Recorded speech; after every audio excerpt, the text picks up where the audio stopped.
नमस्कार। आप देख रहे हैं ज्ञान फर्स्ट इंडिया चैनल पर स्वागत है। चलिए शुरू करते हैं। आज की खबर ने पूरी दुनिया की राजनीति को हिलाकर रख दिया है।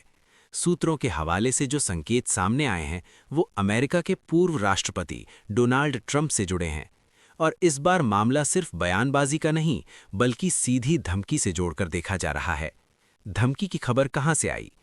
बीते कुछ समय से अमेरिकी मीडिया, थिंक टैंक और सुरक्षा विश्लेषकों के बीच एक बात बार बार उठ रही थी। ईरान और ट्रंप के बीच पुरानी दुश्मनी अभी खत्म नहीं हुई है। सूत्र बताते हैं कि कुछ कट्टरपंथी बयान, कुछ गुप्त संदेश और कुछ राजनीतिक भाषणों में छिपे इशारे अमेरिकी एजेंसियों के रडार पर आए। इन संदेशों में ट्रंप की पहले की नीतियों, खास तौर पर ईरानी जनरल पर कार्यवाही, न्यूक्लियर डील से बाहर निकलना, कड़े आर्थिक प्रतिबंध का बार बार जिक्र किया गया। यही नहीं, इन संदेशों में ये भी कहा गया कि जो अधूरा रह गया था वो इतिहास दोहराएगा। यहीं से अलर्ट मोड शुरू हुआ। ट्रंप और ईरान, दुश्मनी की जड़।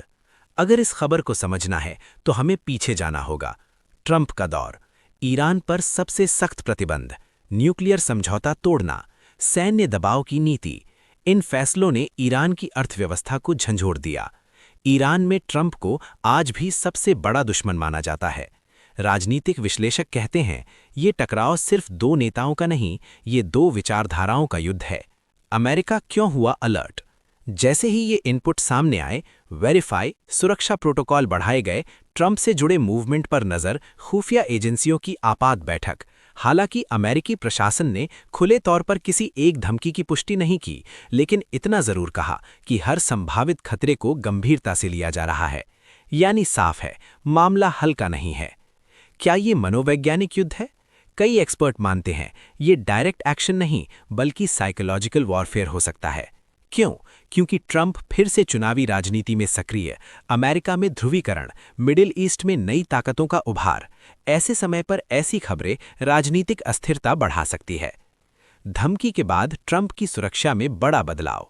धमकी सामने आते ही अमेरिकी सीक्रेट सर्विस हरकत में आ गई। सूत्रों के अनुसार ट्रंप की सिक्योरिटी लेयर को कई गुना बढ़ा दिया गया है। सार्वजनिक कार्यक्रमों की रीस्क्रीनिंग की जा रही है। ट्रंप की यात्राओं पर अस्थायी रोक या सीमित मूवमेंट, ड्रोन, साइबर और स्नाइपर थ्रेट, तीनों पर अलग अलग टीम अलर्ट। ये सामान्य सुरक्षा अपडेट नहीं है, ये संकेत है कि अमेरिका इस धमकी को हल्के में नहीं ले रहा। ईरान क्यों निशाने पर ट्रंप? जड़ में छिपी पुरानी दुश्मनी। अगर इतिहास को पलटें तो ईरान और ट्रंप के रिश्ते हमेशा तनावपूर्ण रहे हैं। प्रमुख कारण, ईरान न्यूक्लियर डील से अमेरिका का बाहर निकलना, ईरान पर कठोर आर्थिक प्रतिबंध, मध्य पूर्व में ईरान समर्थित गुटों पर अमेरिकी दबाव, क्षेत्रीय ताकत की जंग। ईरान की नज़र में ट्रंप सिर्फ एक नेता नहीं बल्कि उसकी रणनीतिक कमजोरी का चेहरा है। क्या ये सीधी धमकी है या मनोवैज्ञानिक युद्ध? खुफिया विशेषज्ञ दो हिस्सों में बटे हुए हैं। पहला वर्ग कहता है ये मनोवैज्ञानिक दबाव बनाने की रणनीति है ताकि अमेरिका चुनावी साल में डरा रहे। दूसरा वर्ग मानता है ये सीरियस सिक्योरिटी थ्रेट हो सकता है क्योंकि बयान का लहजा पहले से ज्यादा आक्रामक है। एक वरिष्ठ विश्लेषक के शब्दों में, जब भाषा बदलती है तो इरादे भी बदलते हैं। अमेरिका का जवाब, चुप्पी या तूफान से पहले की शांति। अब तक अमेरिकी प्रशासन ने कोई खुली चेतावनी नहीं दी है, लेकिन जो नजर नहीं आ रहा वही सबसे अहम है। पेंटागन में आपात बैठकें, खाड़ी क्षेत्र में निगरानी, साइबर कमांड हाई अलर्ट, सहयोगी देशों से गुप्त बातचीत। ये वही पैटर्न है जो अक्सर बड़े फैसले से पहले देखा जाता है। चुनावी साल में धमकी का टाइमिंग क्यों अहम है? अमेरिका में चुनावी माहौल है। धमकी नहीं, संदेश, शब्दों के पीछे की रणनीति। कूटनीति की दुनिया में हर बयान सीधा नहीं होता, कई बार वो संकेतात्मक होता है। राजनयिक विश्लेषकों का मानना है कि ये बयान सीधे टकराव की बजाय राजनीतिक चेतावनी हो सकता है। इसका उद्देश्य अमेरिकी नीति निर्माताओं पर दबाव बनाना, घरेलू और क्षेत्रीय दर्शकों को सख्ती का संदेश देना। ईरान पहले भी ये स्पष्ट करता रहा है कि वो अपने खिलाफ लिए गए फैसलों को भूला नहीं है। ऐसे में बयान को भावनात्मक प्रतिक्रिया नहीं बल्कि लंबी रणनीति का हिस्सा माना जा रहा है। 2. अमेरिका की प्रतिक्रिया, सुरक्षा से कूटनीति तक। इस घटनाक्रम के बाद अमेरिका में 3 स्तरों पर हलचल देखी गई। क. सुरक्षा तंत्र, हाई प्रोफाइल नेताओं की सुरक्षा समीक्षा, इंटेलिजेंस एजेंसियों की आपसी समन्वय बैठकें, संभावित जोखिमों का रीअसेसमेंट। ख. राजनीतिक मोर्चा, रिपब्लिकन और डेमोक्रेट नेताओं की प्रतिक्रियाएं, चुनावी माहौल में सिक्योरिटी बनाम फॉरेन पॉलिसी की बहस, ट्रंप समर्थकों द्वारा इसे राजनीतिक दबाव बताना। कूटनीतिक चैनल, बैकडोर डिप्लोमेसी सक्रिय, यूरोपीय मध्यस्थों की भूमिका, तनाव को अनकंट्रोल्ड एस्केलेशन से बचाने की कोशिश। 3. ईरान के भीतर क्या चल रहा है? ईरान को अक्सर एक असमान सत्ता की तरह देखा जाता है, लेकिन वास्तविकता कहीं ज्यादा जटिल है। आंतरिक कारक, घरेलू आर्थिक दबाव, पश्चिमी प्रतिबंधों से जनता में असंतोष, सत्ता प्रतिष्ठान का सख्त रुख दिखाने की मजबूरी। कुछ विश्लेषक मानते हैं कि इस तरह के बयान घरेलू राजनीतिक संतुलन साधने के लिए भी दिए जाते हैं, ताकि ये दिखाया जा सके कि देश नेतृत्व कमजोर नहीं है। 4. मध्य पूर्व पर असर, नया तनाव बिंदु। ये बयान केवल अमेरिका और ईरान के बीच सीमित नहीं है, इसके प्रभाव पूरे क्षेत्र में महसूस किए जा रहे हैं। खाड़ी देशों में धमकी नहीं संदेश, शब्दों के पीछे की रणनीति।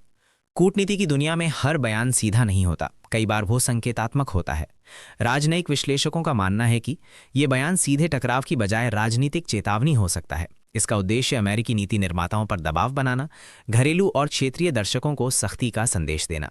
ईरान पहले भी ये स्पष्ट करता रहा है कि वो अपने खिलाफ लिए गए फैसलों को भूला नहीं है। ऐसे में बयान को भावनात्मक प्रतिक्रिया नहीं बल्कि लंबी रणनीति का हिस्सा माना जा रहा है। 2. अमेरिका की प्रतिक्रिया, सुरक्षा से कूटनीति तक। इस घटनाक्रम के बाद अमेरिका में 3 स्तरों पर हलचल देखी गई। सुरक्षा तंत्र, हाई प्रोफाइल नेताओं की सुरक्षा समीक्षा, इंटेलिजेंस एजेंसियों की आपसी समन्वय बैठकें, संभावित जोखिमों का रीअसेसमेंट। राजनीतिक मोर्चा, रिपब्लिकन और डेमोक्रेट नेताओं की प्रतिक्रियाएं, चुनावी माहौल में सिक्योरिटी बनाम फॉरेन पॉलिसी की बहस, ट्रंप समर्थकों द्वारा इसे राजनीतिक दबाव बताना। कूटनीतिक चैनल, बैकडोर डिप्लोमेसी सक्रिय, यूरोपीय मध्यस्थों की भूमिका, तनाव को अनकंट्रोल्ड एस्केलेशन से बचाने की कोशिश। 3. ईरान के भीतर क्या चल रहा है? ईरान को अक्सर एक असमान सत्ता की तरह देखा जाता है, लेकिन वास्तविकता कहीं ज्यादा जटिल है। आंतरिक कारक, घरेलू आर्थिक दबाव, पश्चिमी प्रतिबंधों से जनता में असंतोष, सत्ता प्रतिष्ठान का सख्त रुख दिखाने की मजबूरी।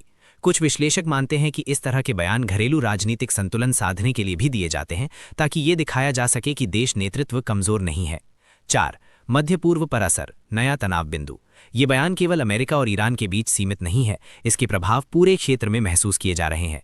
खाड़ी देशों में